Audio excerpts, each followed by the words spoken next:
ETF index mutual funds నేర్చుకుని stock మార్కెట్లో రాణించాలనుకుంటున్నారా? వెంటనే ఈ నెంబర్కి కాల్ చేయండి. నమస్తే, నేను జీవి సత్యనారాయణ. ఈరోజు ఈ ఎపిసోడ్లో సీనియర్ సిటిజన్లు ఎవరైతే సీనియర్ సిటిజన్లు ఉన్నారో 60 ఏళ్ళు పైబడిన వారిని అందరినీ కూడా సీనియర్ సిటిజన్లు అంటారు. వాళ్ళకి ఏదైతే అవకాశాలు ఉన్నాయో, ఆర్థిక ప్రయోజనాలు ఏదైతే ఉన్నాయో వాళ్ళు ఏం పొందొచ్చు, వాళ్ళకి ఏదైతే ఆర్థిక ప్రయోజనాలు ఏమున్నాయో ఈ ఎపిసోడ్లో ఈ వీడియోలో నేను మీకు ఎక్స్ప్లెయిన్ చేస్తాను. అయితే ఈ సీనియర్ సిటిజన్లు ఎవరైతే ఉన్నారో మన కేంద్ర ప్రభుత్వం, కేంద్ర ప్రభుత్వం, రాష్ట్ర ప్రభుత్వం ఏదైతే అనేక ఆర్థిక ప్రయోజనాలు పొందేందుకు అర్హులు. ఈ ప్రయోజనాలు ఏవైతే ఉన్నాయో సీనియర్ సిటిజన్లు కొంతమేర ఖర్చులు తగ్గించుకొని ఆర్థికంగా లబ్ధి పొందవచ్చు.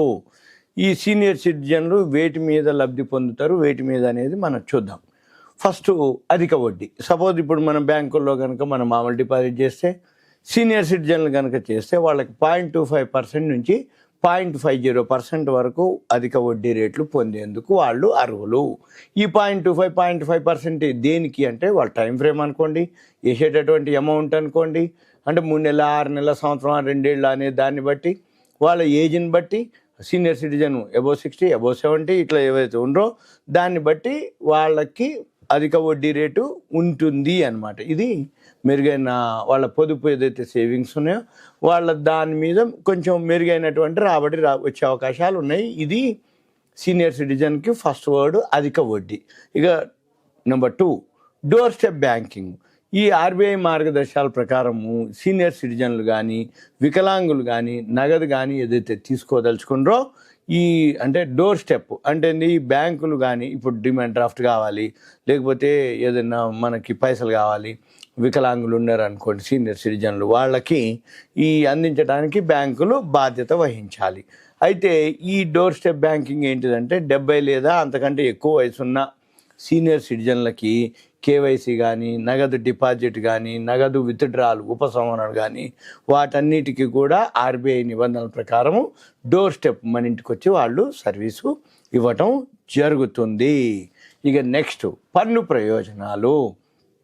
ఈ పన్ను ప్రయోజనాలు ఏంటంటే ఇప్పుడు సీనియర్ సిటిజన్లు ఏదైతే ట్యాక్స్ ఉందో వాళ్ళు మినహాయింపు ఇవ్వడం జరుగుతుంది. తక్కువ పన్ను రేట్లతోటి సహా వివిధ పన్ను ప్రయోజనాలకి వాళ్ళు అర్హులు ఉంటారు.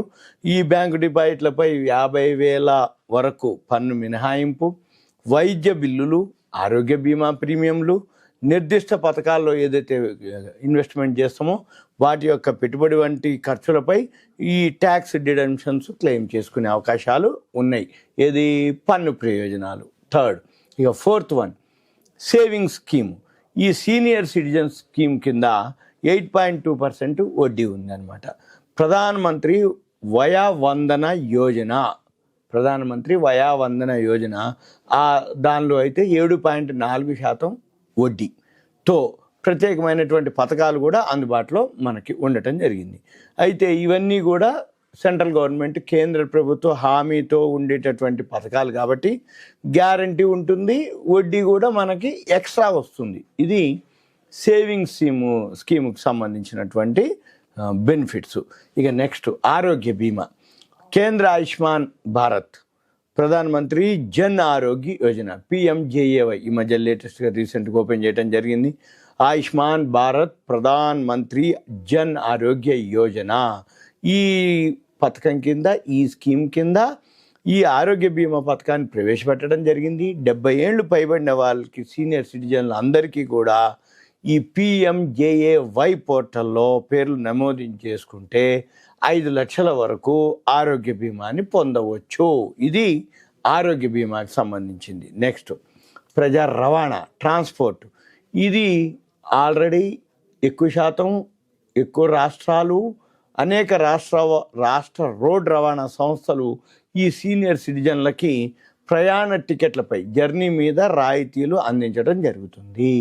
రవాణా ఛార్జీల్లో ఈ రాయితీలు 25% నుంచి 50% వరకు ఉన్నాయన్నమాట. అంటే కొన్ని స్టేట్లు 20% ఉంటే కొన్ని స్టేట్లు 50%.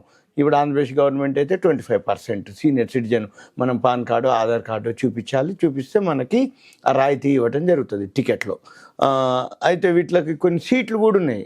ఏది సీనియర్ సిటిజన్ సీట్లు కూడా రిజర్వ్ చేసి ఉంటాయి. అంటే మనం ఒకవేళ ఆ బస్సు ఎక్కితే ఆ సీటు మనకే ఉంటుంది, ప్లస్ డిస్కౌంట్ రాయితీలు కూడా ప్రజా రవాణాలో మనకి అవకాశాలు. ఇవన్నీ సీనియర్ సిటిజన్. ఇదే కాదు, ఇవన్నిటితో పాటు ఇంకా ఏవైతే బెనిఫిట్స్ ఉంటాయో సీనియర్ సిటిజన్ కార్డ్ అని ఒకటి ఇష్యూ చేస్తారు. అది మనము ఏ ఊళ్ళో ఉంటామో ఆ ఊరి యొక్క, అంటే ఇప్పుడు హైదరాబాద్ అనుకోండి, GHMC greater Hyderabad municipal corporation. మీరు మీ ఊళ్ళో ఏదైతే మున్సిపల్ ఆఫీస్ ఉందో అక్కడికి వెళ్ళి ఒక 2 ఫోటోలు, ఫాము, మన ఏవైతే పాను ఆధారు మన దగ్గర ఉన్నాయో అవన్నీ ప్రూఫ్లు దానికి అటాచ్ చేసి మనం కనుక సబ్మిట్ చేస్తే మీకు సీనియర్ సిటిజన్ కార్డ్ వస్తుంది ఒకటి. ఇక అది ఎక్కడి దగ్గర ఉంటే చాలు, ఈ పాను ఆధార్తో పాటు ఎడిషనల్గా మీకు ఏదైనా అనగానే బాబు నేను ఇది అని అదొకటి చూపించేస్తే దానిలోనే అన్ని డీటెయిల్స్ ఉంటాయి. సీనియర్ సిటిజన్ కార్డ్ అనమాట. దానివల్ల ఏమవుతుంది, ఇంకా మాటికి అది అడిగి అది తీసేది లేదు. సింపుల్గా ఆ కార్డు ఎనఫ్ అనమాట. ఇప్పుడు ఇవే కావు, ఏదైతే బెనిఫిట్స్ ఉన్నాయో ఇప్పటికి ఇవి చెప్పాను. మళ్ళీ ఇంకో వీడియోలో ఇంకేమన్నా సీనియర్ సిటిజన్కి ఇవి కాకుండా ఇంకేమన్నా ఉంటే మళ్ళీ నేను ఇంకో వీడియోలో మీకు అప్డేట్ చేయడం జరుగుతుంది. ఇది సింపుల్గా మీకు ఒక అవగాహన, ఇన్ఫర్మేషన్ మాత్రమే. సుమన్ టీవీ ప్రేక్షకులకు ధన్యవాదాలు. Thank you. సెలవు.